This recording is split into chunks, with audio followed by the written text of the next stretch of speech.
नमस्कार करी समस्त कलाकार संघर सभापति और संपादक समस्त ऑफिशियल बॉडी को मुझे कहवाक चाहिए। मु भी गोटे कलाकार, समस्ते कला को मध्य भल पाती। मु भी कलाकार मान को बहुत सम्मान करे, बहुत भल पाए, बहुत रेस्पेक्टेड करे। कला को भी मध्य इज्जत जे से तो भगवान मो पाखर भी किसी कला देइछंती। किंतु आपण माने भी जमती कला रे बंचुचंती आज्ञा, मु भी सेमती मो कला रे बंचुची।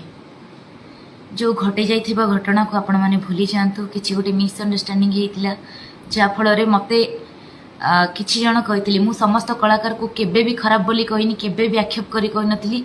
मु कोनोसी कलाकार मान को खराब बोली कहि नथली आज्ञा। जोटा कि मते किछि जण कहितले मो इज्जत उपरे कि मो सम्मान उपरे आँच आसीथिला, सेति पई मते बहुत खराब लागिथिला। सेटा गोटे मिसअंडरस्टैंडिंग थिला। से कथा को माने आपण माने भूली जातु। ए कथा को